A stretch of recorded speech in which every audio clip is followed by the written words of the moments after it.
Statistics Unit 3, Lesson 4, Normal Distributions. In this lesson, we want to look at the normal distribution as a type of continuous distribution, know what the mean and the variance of the normal distribution are, and then find normal probabilities and standardized values for a normal distribution. So a random variable with a continuous distribution has a probability distribution function f of x, which can be used to find probabilities by the area under the curve. The total area underneath the curve, if I go from minus infinity to infinity, or whatever the domain of that particular function is, has to be 1. The probability of getting any particular value will be 0, because that will be the area from a to a. So individual values all have 0 probability. The only non-zero probabilities are for interval events, so bigger than a number, less than a number, between two numbers. The probability of bigger than or equal to a is the same as the probability of x bigger than a. For the discrete, those were different, but for continuous, those are the same, because in either case we would go from a to infinity. It will be the area to the right of a. Less than or equal to b, which now goes from minus infinity up to b, which is the area to the left of b, and then between a and b, which would be the area between two numbers, a and b, underneath the distribution function. So if I have a and b, that would be the probability in between them. That would be the probability of a less than b, the area between them. So if we have a continuous random variable x for which we have these numbers, the probability that x is less than or equal to 2.5 is 0.7. The probability that x is less than 1.8 is 0.4, and the probability that x is less than 3.9 equals 0.1. Find these particular probabilities that we're asked for. It may help to draw a picture for this. It does not have to be accurate in any way. You just need the different numbers that are there. So you know that at 3.9, we know that the probability that it's bigger than that was 0.1, so I'm going to label that. We have that the probability that it's less than 1.8 was 0.4, and then we have a number 2.5. We know that the probability that it's less than that is 0.7, so since this was 0.4, the part in between there has to be 0.3. The total of these is 0.8, so there has to also be a 0.2 in between there. So you can find these, or you can find them in this way. The probability that x is bigger than 2.5 would now be those two added together, or 1 minus the probability that x is less than or equal to 2.5, giving 0.3. The probability that it's between 1.8 and 2.5, again, once you find the picture, you can simply read it off the picture, or it would be the cumulative for this number minus the cumulative for this number. That's true for any time you want the probability that a is between two numbers. It's p of x less than or equal to b minus p of x less than or equal to a. So we could also subtract them to find that number. The probability that x is less than or equal to 3.9, I would now add those together, or take 1 minus this one, knowing that those two are complements of each other. The probability that it's in between these two, again, if I've done the picture, I can just read it off there, or the probability that it's less than this and subtract the probability that it's less than or equal to this one. So I could take the one for 3.9 that I found here and subtract this. That would be 0.9 minus 0.7. Or what I've done here is I took the total, and then this was the part in between, and then I subtracted the part to the left and to the part to the right, which are the two numbers that I were given, and then find that was 0.2. This is easier, or the other method that I mentioned first, and the probability that it equals a particular number is 0. That's true for any continuous distribution. One of the most important continuous distributions is what's called the normal distribution. It's approximately followed by a lot of different measurable characteristics like height and weight. There's some middle value where most of the values are clustered around, so it's unimodal. Everyone is clustered around a particular value. And then there are equal tails off to the sides of bigger and less than values. So a random variable with a normal distribution will have several important characteristics. It takes on values from minus infinity to infinity, but in practice that doesn't need to be true, because once you reach a certain point away from the mean, those values are very, very unlikely. It has what's called a bell-shaped curve, which is what this is. It's symmetric around the population mean mu, which is the place where the point is the highest, or the mode for that. The position of the normal curve depends on its mean, so if you change the mean, you would move the position of that, so you would shift it left or right based on the value, and then the shape, how high up it is or down it is, depends on the variance. The larger the variance is, the more spread out it is. the smaller the variance, the closer the values are to the mean, so the higher that curve will be in order to keep the total area underneath it to be 1. A particular normal distribution is referred to as a normal mu sigma squared distribution because those are the mean and variance of the distribution. So although there are many normal distributions, there's one special one called the standard normal distribution, which has a mean of 0 and a variance of 1. It allows you to compare different normal distributions with each other by looking at what's called a z-score. This tells you how far a value is from its mean based on the variability in that distribution. So the standard score or the z-score allows for comparison of values by looking at, in terms of the variability, how far away a value is from the mean. A positive z-score means it's above the mean, and negative z-score means it's below the mean. The bigger the number is, the farther away it is. Now it turns out that for any normal distribution, if you have the mean and you go 1 sigma away from either direction, there's about 68% of the values that fall within that 1 standard deviation. If you go 2 standard deviations away, there are about 95% of the values in between there. If you go 3 standard deviations away, there's 0.997. So there's only 0.003 that's outside of that. If you go 4 standard deviations out, that would be even less. So once you get to 4 standard deviations away, the values outside of that are relatively impossible anyway. So that's why the normal distribution, even though theoretically it goes from -infinity to infinity, can be used for a wide range of applications as a good approximation, because once you go that many standard deviations away, everything outside of that is very unlikely.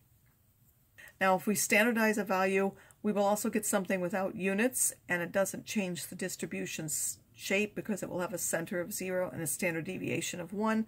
It can also be used for any probability, so the probability that x is less than a for any normal mu sigma squared, I can change to the 1 for the standard normal by subtracting mu from each part and then dividing by the standard deviation.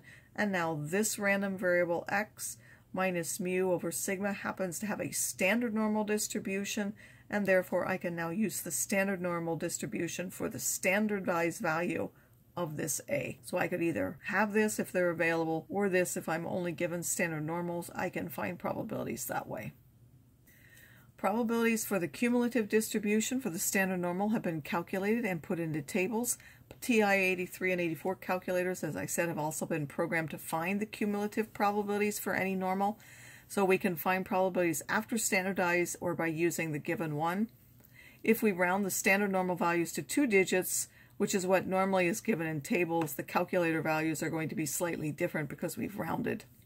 For the distribution, we're going to select the normal CDF. We have to give the lower limit and the upper limit first, and then the mu and the sigma.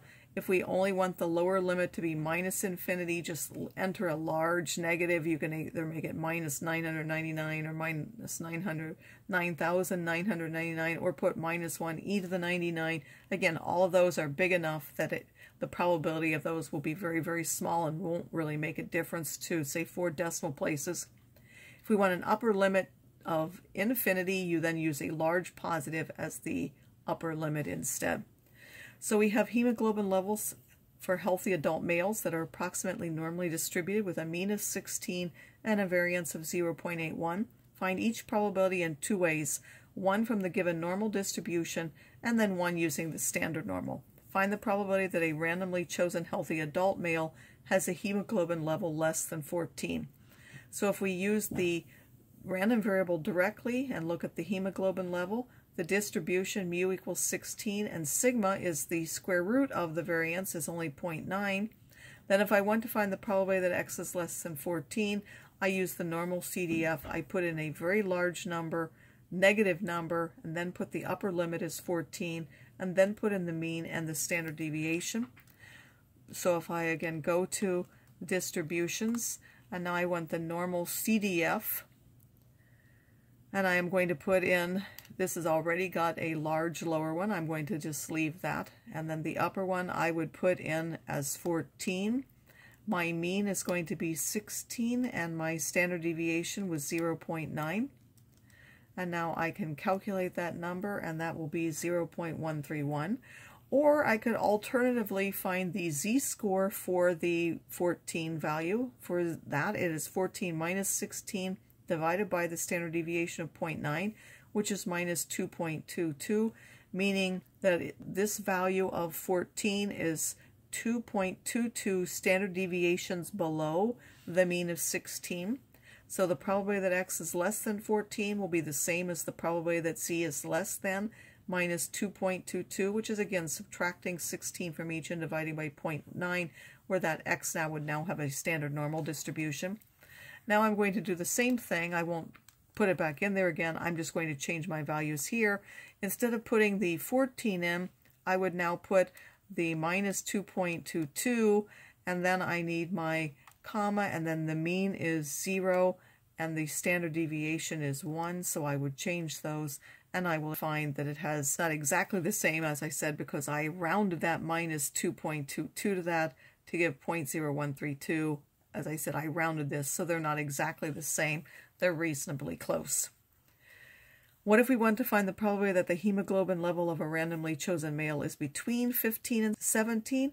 So I can use the random variable directly. I now use the normal CDF. I put the lower limits of 15 and 17 directly and put 16 and 0.9, and we'll calculate this.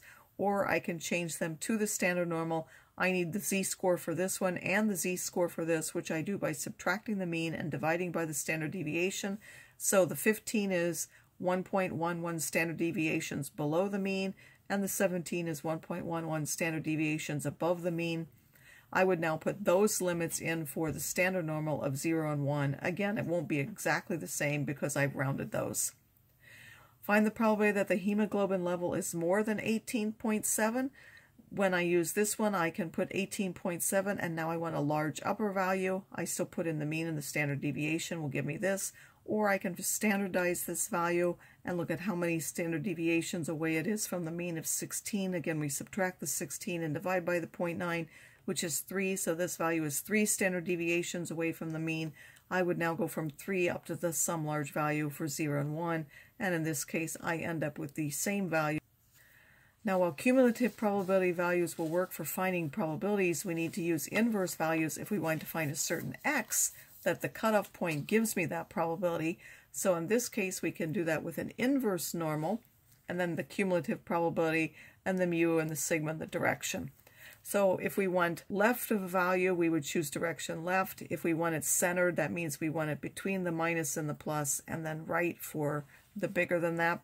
We can also find the z-scores that have the correct left center probability, and then switch to the standard normal by using mu plus z sigma, because remember, x minus mu over sigma was equal to z, so if we multiply the z times the sigma and add mu, that will give us the value of x. So SAT scores are approximately normally distributed with a mean of 1,083 and a standard deviation of 130. Find each value using the given normal and using the standard normal. Find the score above which the probability of scoring is only 5%. So we want the probability that x is bigger than that. So the probability that x is bigger than x, we want to find this x so that that probability is 0.05. We are now going to use the inverse normal. Again, you're going to go to distribution, but now there's an inverse normal, which is the third option. You want the area to be that 0.05. You want the mu, well, they told you the mean of that was 1,083, and the standard deviation was 130, so we would put in that. And then which tail do we want? Well, we want the right tail, so we would change this to right and move that down to paste and then hit enter. And that will tell me it's about 1,297 if I round that number, because SAT scores are always whole numbers. Or I can use the inverse normal for the 0, 1 distribution for the right. Find that this is the standard normal or z-score for that. So to be 0.05, any distribution has a z-score of 1.645, and then I can change it to my particular distribution by taking mu and taking that z-score and multiplying by the standard deviation to give me that. If I want to find the two values x1 and x2 for which the probability that the SAT score is between them is 90%, and the probability that it's not between them is evenly split among the two ends.